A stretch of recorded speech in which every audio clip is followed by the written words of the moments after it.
The billion-dollar habit nobody was supposed to notice. It never appeared on balance sheets. It was never announced in interviews, yet it quietly shaped fortunes worth billions. At first, it looked like coincidence, a pattern too subtle to attract attention. But patterns repeated long enough always reveal intent. Today, as wealth becomes more visible than ever, the most powerful habits are the ones you never see.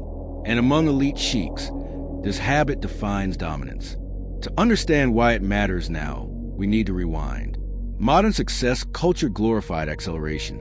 More deals, more exposure, more scale. Speed became synonymous with intelligence. But speed also created fragility. Rapid expansion invited scrutiny. Scrutiny invited regulation. And regulation slowed those who moved too loudly. The wealthiest sheiks noticed something early. Those who survived longest were not the fastest. They were the most patient. While others chased visibility, they repeated a quiet behavior consistently, one that compounded invisibly over time. It was not about earning more. It was about delaying less. Delaying exposure, delaying reaction, delaying commitment until leverage peaked. This habit showed up everywhere. Deals were paused deliberately. Announcements arrived late. Moves were made after others revealed intentions. At first, observers missed it. There were no headlines, no sudden spikes, just steady accumulation. The habit looked passive from the outside, almost lazy, but beneath it was discipline. A refusal to rush, a tolerance for waiting, an ability to remain inactive while others exhausted themselves. In a world addicted to immediacy, this restraint became rare, and rarity creates value. The billion-dollar habit was not action, it was timing, but timing only works when everyone else is predictable, and predictability was about to collapse. As markets accelerated, predictability became currency. Trends shortened, cycles compressed, reactions replaced planning. This chaos created opportunity for those who waited. The habit evolved alongside volatility. Waiting was no longer passive. It became informed stillness. Sheiks invested heavily in observation, data before decisions, context before commitment. They watched momentum form, peak, and fracture. Only then did they move. While others chased the first signal, they entered at inflection points, when risk shifted hands, when narratives weakened. This approach frustrated competitors. Deals stalled unexpectedly. Negotiations dragged without explanation. But behind the delays was calibration. Each pause extracted information. Who was desperate? Who was patient? Who could afford to wait? Time exposed leverage. The longer one side rushed, the stronger the other became. This habit reshaped entire sectors. Real estate acquisitions slowed until distress appeared. Investments arrived after optimism faded. Partnerships formed once power balances settled. The outside world saw hesitation. Inside, it was precision. Patience also created insulation. By moving late, blame shifted elsewhere. Mistakes were absorbed by early movers. Lessons became free. But this strategy carried a hidden cost. Waiting demands emotional control. It requires resisting urgency, ignoring noise, accepting missed opportunities without regret. Few could sustain it. Pressure mounted as cycles sped up. Technology reduced delays. Information spread instantly. The question became urgent. Could patience survive in a world where waiting looked like weakness? Or would the billion-dollar habit finally be exposed? As the market demanded constant motion, that tension set the stage for its ultimate test. The test arrived when hesitation stopped being tolerated. Markets demanded reaction. Partners demanded decisions.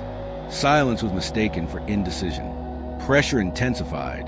Opportunities appeared briefly, then vanished. Competitors moved faster. Headlines rewarded speed, not restraint. For the first time, patience looked expensive. Inside closed rooms, debates surfaced. Some argued the habit had outlived its era. Others insisted timing mattered more than ever. The divide widened, then volatility spiked. Sudden crashes, rapid reversals. Confidence dissolved overnight. Those who rushed suffered first. Positions overextended. Exposure magnified losses. Momentum collapsed, and the habit revealed its strength. While others reacted emotionally, the patient already had distance. They had watched leverage shift. They had waited for stress to surface. This was the moment timing converts into dominance. Assets were acquired quietly at fractions of former value. Terms favored those with liquidity and calm. Desperation reversed bargaining power completely. What looked like inactivity became inevitability. The habit was no longer invisible. It was decisive, but its true power lay deeper. Patience protected identity.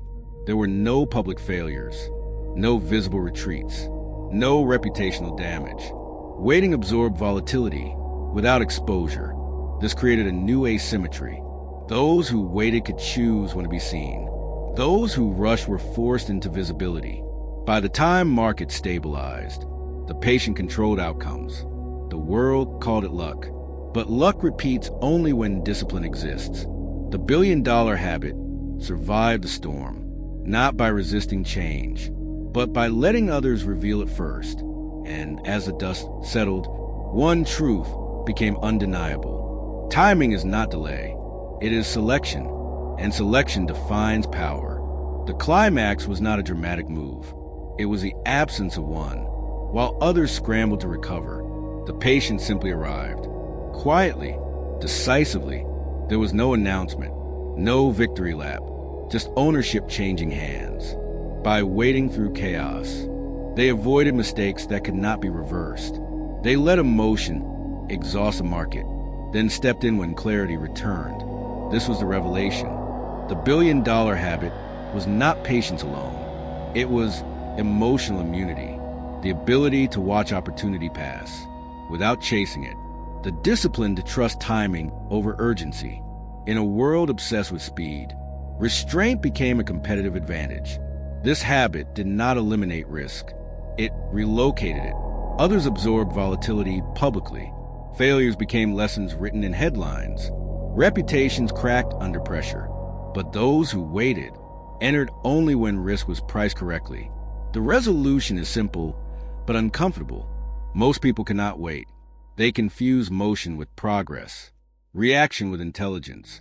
The sheiks who mastered timing understood something rare. Power grows fastest when you move last. What we see today is the result of that philosophy. Fortunes built without spectacle, control established without noise, and the habit continues quietly, because timing never goes out of style. So what do you think? Are we repeating the same mistake again?